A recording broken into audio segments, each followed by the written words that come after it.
Direction à présent la piscine du Cange pour découvrir la nage avec palme.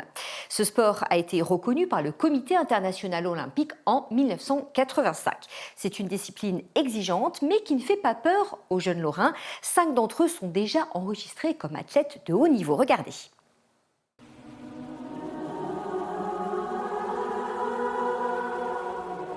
Sous l'eau, les corps ondulent, gracieux et fluides.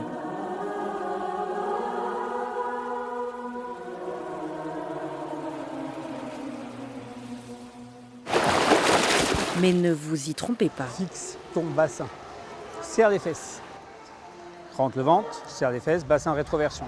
La nage avec palme est un sport exigeant et les entraînements, c'est tous les jours. On n'est pas une structure type pôle où on a des créneaux 2 fois par jour.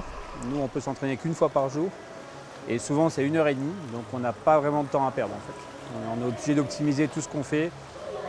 Voilà, on n'a pas de séance où on peut faire, on va dire, un peu de loisirs, un peu de jeu. Tout ça, on oublie.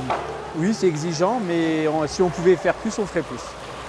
Des pointes à 13 km/h avec des aptitudes bien précises, différentes des nageurs sans palme. C'est pas le même morphotype.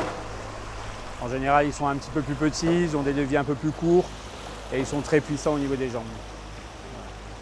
Et après, il faut beaucoup de souplesse aussi. Parce qu'en fait, pour onduler, si vous êtes un peu raide du dos, c'est impossible d'onduler correctement en fait. Dans le club du Cange, on compte 5 athlètes de haut niveau. Ils ont entre 15 et 22 ans et tous se sont pris de passion pour ce sport atypique. Ce moment de glisse et puis même le silence sous l'eau, on entend juste notre respiration, quoi. C'est vraiment comme une bulle, quoi. C'est la sensation de vitesse. C'est souvent comparé à la Formule 1 des bassins. Et ouais, c'est l'adrénaline, la sensation d'aller vite, quoi.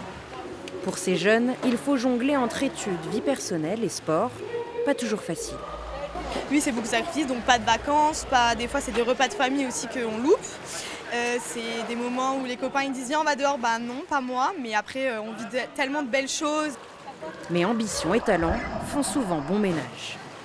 J'ai un fort caractère, donc peut-être que ça joue et j'aime bien mettre des objectifs dans la vie et les atteindre. Après on a un très très bon entraîneur aussi, donc ça aide beaucoup, il veut toujours nous emmener plus loin. Donc dès qu'on a des objectifs et qu'on lui dit je veux faire ça, il nous dit si c'est réalisable ou pas et si ça l'est, il nous emmène toujours plus loin. J'aimerais bien aller au championnat du monde et peut-être essayer de faire une médaille.